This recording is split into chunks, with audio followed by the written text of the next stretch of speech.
Gencatan senjata ditolak, Israel terus serang Rafah.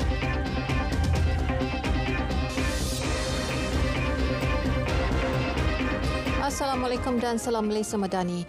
30 roket dilancarkan ke utara Israel dari selatan Lubnan oleh pejuang Hizbullah awal malam tadi. Tindakan itu dilakukan sebagai tindak balas terhadap serangan Israel ke atas Lubnan semalam.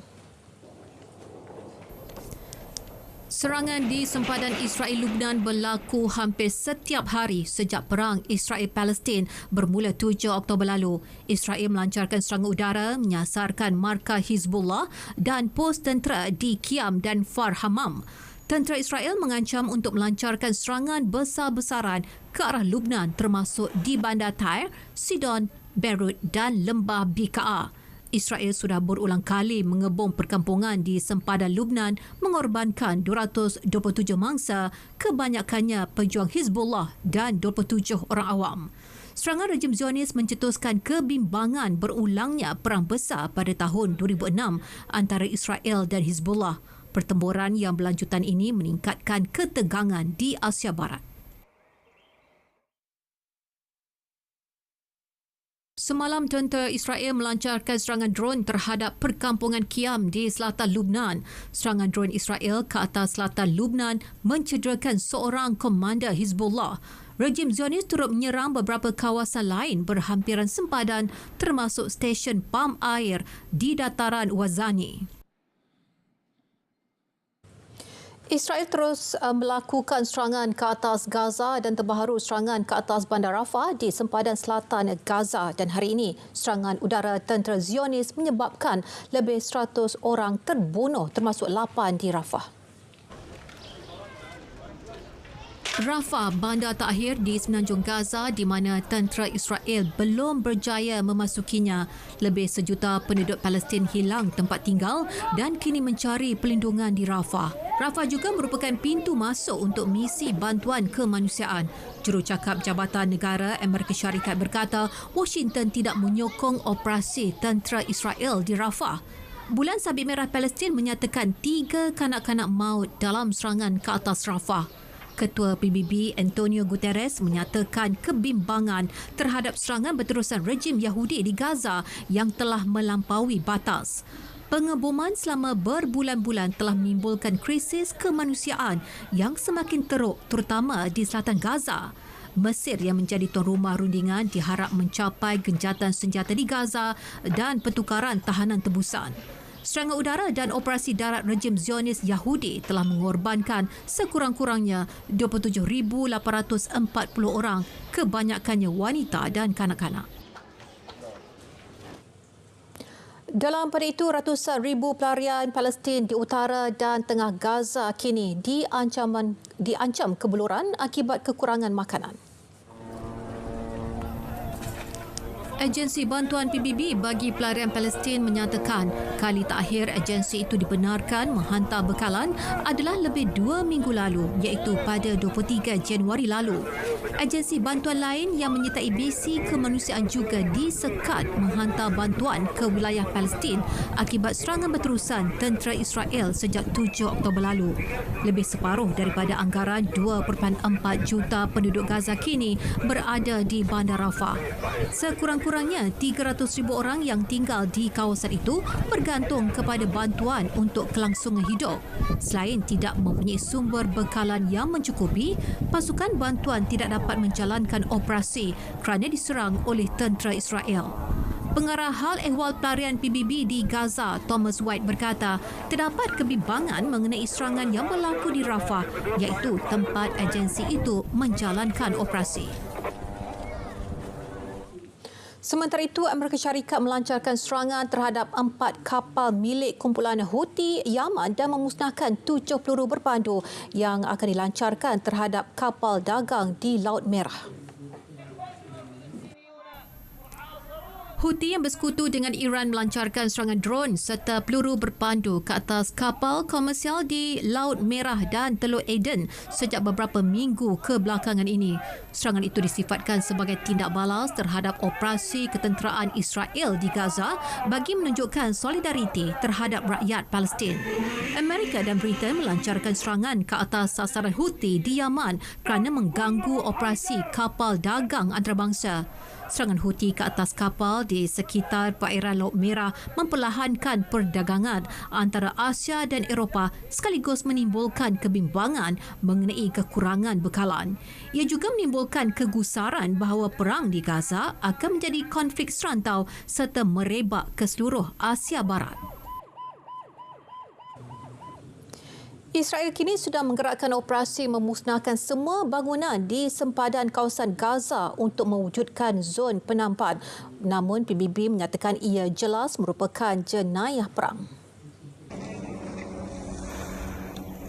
Pesuruhjaya Tinggi PBB bagi Hak Asasi Manusia Walker Turk menyatakan Israel melakukan jenayah perang termasuk melanggar Konvensyen Geneva kerana memusnahkan bangunan awam di Gaza.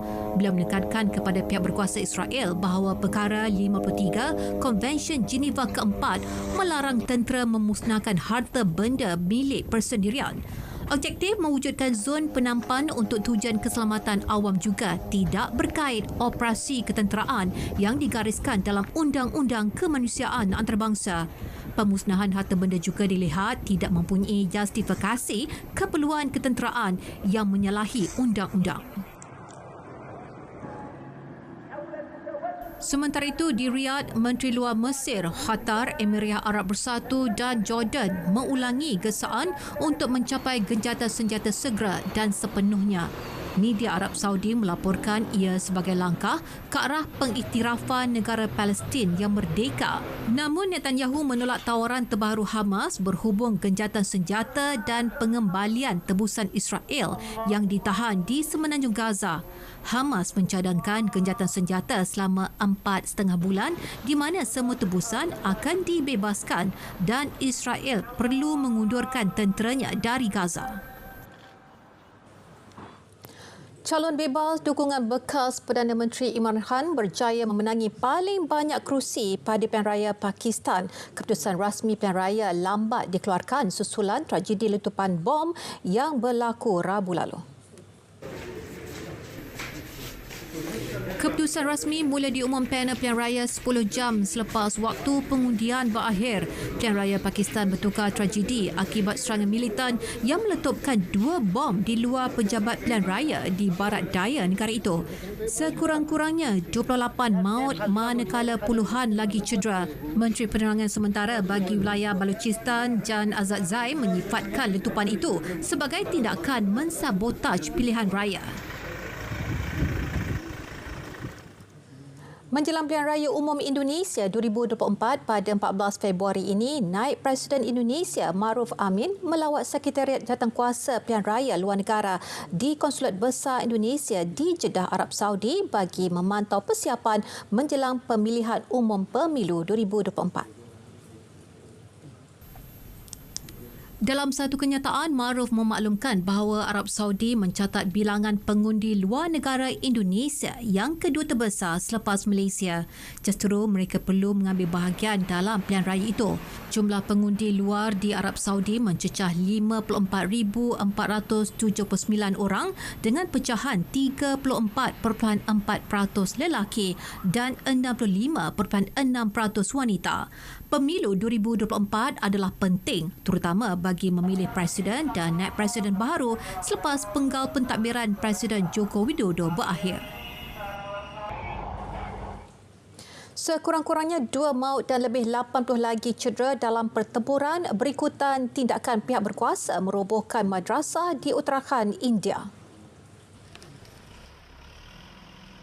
Akibat tidak berpuas hati dengan notis perobohan pusat keagamaan oleh pihak berkuasa tempatan, penduduk di Bandar Hardwani di utara India bertindak membakar kenderaan sebagai tanda protes.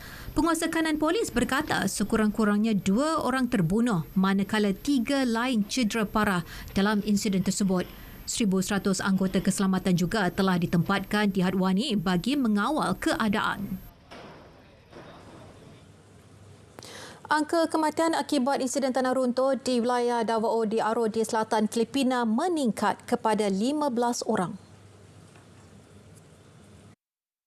Menurut pihak berkuasa, 31 mangsa berjaya diselamatkan setakat ini, manakala 110 lagi dilaporkan masih hilang.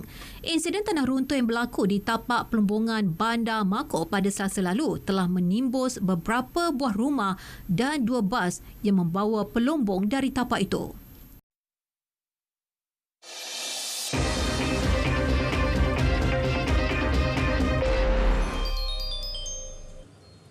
Menjelang perlawanan akhir Piala Asia 2023 esok, Ketua Jurulatih Qatar Marquez Lopez akui pasukannya tetap melihat Jordan sebagai musuh biarpun kedua-dua pasukan dianggap sebagai adik-beradik dalam keluarga Arab yang besar.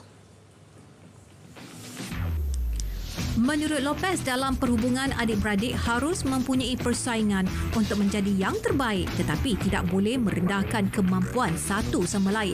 Jelas beliau, Jordan di bawah bimbingan Hussein Amauta telah menunjukkan kemajuan positif, namun pasukan bimbingannya tidak mahu melepaskan peluang mencipta sejarah memenangi gelaran kedua berturut-turut di laman sendiri. Pada edisi 2019, Qatar mencipta sejarah merangkul gelaran pertama selepas menewaskan Jepun 3-1 pada final di Emirat Arab Bersatu UAE. Sesi ujian rasmi pramusim MotoGP 2024, pelumba Ducati Lenovo Team Francesco Bagnaia menamatkan hari ketiga sesi ujian di litar antarabangsa Sepang SIC dengan cemerlang selepas mencatatkan rekod pusingan terpantas pada Khamis. Pelumba berusia 27 tahun itu tampil dengan tunggangan agresif dan berjaya melakar rekod masa terpantas 1 minit 56.682 saat. Manakala pelumba pasukan Prima Primex Racing Jorge Martin ketinggalan 0.172 saat untuk menduduki senarai kedua terpantas. Semua pelumba selepas ini akan melengkapkan ujian terakhir pramusim di Qatar dari 19 hingga 20 Februari sebelum membuka kempen musim 2024 di sana dari 7 hingga 9 Mac. Perlawanan akhir Piala Asia Qatar 2023. Memburu takhta bola sepak terulung di Asia. Keterujaan, kebangkitan, kemasyhuran bakal ditentukan. Saksikan secara langsung Jordan bertemu Qatar Sabtu 10 Februari 10 malam di saluran OK dan saluran sukan RTM. Saksikan juga secara pensterima langsung di RTM Click bersama RTM Official Media Partner. Baik, berita dunia berakhir di sini dan kami tinggalkan anda dengan visual orang ramai berhimpun di Yaman sebagai solidariti kepada Palestin. Dari Sungai Kesegarah, Palestin pasti merdeka. Dengan itu, Assalamualaikum dan salam Malaysia Madani.